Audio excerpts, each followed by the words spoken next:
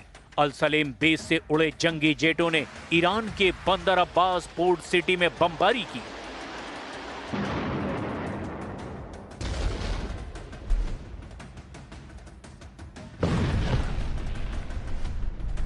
अमेरिकी एयरफोर्स ने ईरानी drone launcher base को बमों से पाट दिया। फिर ईरान ने पलटवार में अमेरिकी बेस और कुवैत को सबक सिखाना शुरू कर दिया। कुवैत के दावों के मुताबिक उसके एयर डिफेंस सिस्टम ने ईरान के कई मिसाइलों और ड्रोनों को हवा में ही इंटरसेप्ट करके तबाह कर दिया। लेकिन अल सलेम अड्डा ईरानी मिसाइलों के बारूद से झुलस गया, जिससे भड़के ट्रंप ने धमकी दी कि ईरान अब समझौता नहीं करेगा तो उसका काम खत्म कर देंगे।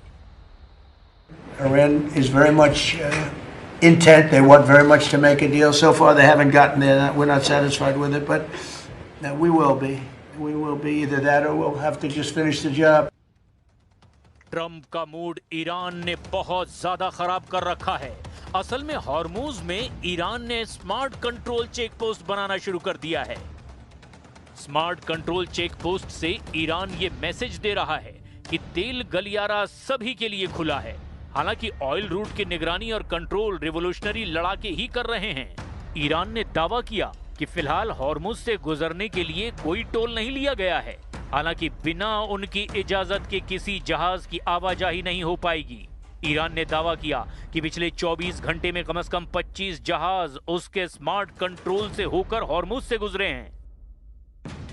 लेकिन जब सब कुछ ठीक चल रहा था तभी ओमान के मस्कट तट के पास धमाके ने युद्ध को भड़का दिया। ओमान के मस्कट से 111 किलोमीटर दूर एक तेल टैंकर में जबरदस्त विस्फोट हुआ। इसके कुछ ही देर बाद अमेरिकी तेल जहाज पर ड्रोन हमले का अलर्ट मिला। फिर हालात बिगड़ते चले गए। अब ईरान के टारगेट पर अमेरिका, इजराइल और कुवैत हैं। तो फिर अमेरिका ने ईरान के साथ ओमान को भी उड़ा डालने की धमकी दे दी है। और ओमान के विदेश मंत्री ने यह तक कह दिया था कि ट्रंप का फॉरेन पॉलिसी पर कोई कंट्रोल नहीं है, जिससे भड़के ट्रंप ने ओमान को ईरान की तरह तबाह कर डालने के लिए धमकाया भी है। देखिए, ओमान अमेरिका का सबसे करीबी और खाड़ी में सबसे पुराना सहयोगी है। ओमान ने ही अमेरिका और ईरान के बीच पीस डील में मध्यस्थता की भूमिका निभाई है। लेकिन हॉर्मूज पर ईरान ओमान के बीच में बढ़ी नजदीकियों ने अब ट्रंप का माथा गर्म कर दिया है। ईरान अगर ओमान से हाथ मिला लेता है तो हॉर्मूज से गुजरने वाले जहाजों से fees for service, piloting fees और वसूली की सारी दिक्कतें दूर हो जाएंगी। खाड़ी के ज्यादातर देश हॉर्मूज में टोल वसूली के खिलाफ हैं, जबकि ओमान अपना स्टैंड क्लियर नहीं कर रहा है। ओमान के विदेश मंत्री ने तो यहां तक कह दिया है कि ट्रंप का फॉरेन पॉलिसी पर कोई कंट्रोल नहीं है, जिससे बढ़ के ट्रंप ने ओमान को ईरान की तरह तबाह कर डालने की धमकी दे दी। अमेरिकी विदेश विभाग ने ओमान के बारे में ट्रंप की धमकी का वीडियो क्लिप भी पोस्ट किया है।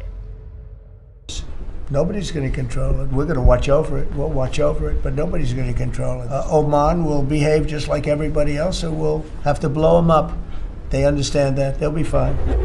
ट्रंप ईरान में उलझे हुए हैं।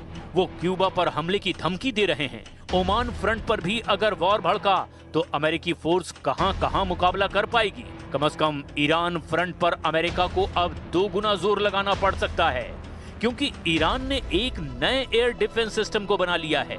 इसी नए हथियार से ईरान ने अमेरिका के सबसे खूंखार किलर ड्रोन को मार डाला है। ईरान ने कहा है कि उसने इस हफ्ते की शुरुआत में हॉर्मूज के पास अमेरिका के MQ-9 रिपर ड्रोन को अपने एक एयर डिफेंस सिस्टम से ढेर कर दिया है। ईरान के नए हथियार का नाम अरान-ए-कमगीर रखा गया है। आसमानी अखाड़े के नए लड़ाके को ईरानी कारखाने में बनाया गया है।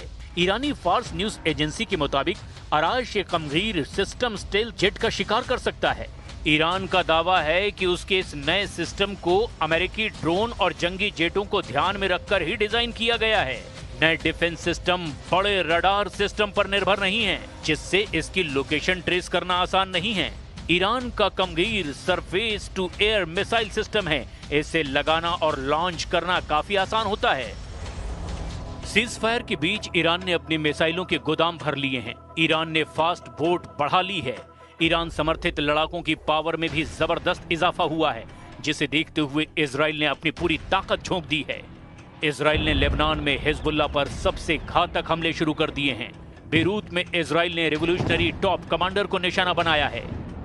लेबनानी मीडिया रिपोर्ट के मुताबिक इजरायली हवाई हमले ने बेरूत के शुएफेट अल अमरूसिया में एक अपार्टमेंट को ढहा दिया है। इजरायली हवाई हमले का निशाना अली अल हुसैनी थे, जो IRGC QF की इमाम हुसैन डिवीजन मिसाइल यूनिट के कमांडर थे। बेका वैली में धमाके, टायर शहर में बंकर बस्टर बम का कोहराम, सूर शहर में भी सर्वनाश। इजराइल के निशाने पर हिजबुल्लाह का एक अड्डा, जिन्हें चुन चुन कर टारगेट कर रहा है इजराइल। जितने ऑर्डर उससे डबल धमाके। यही इजरायली फौज का मिशन है। दक्षिण लेबनान में इस मिशन की डिटेल भी देख लीजिए।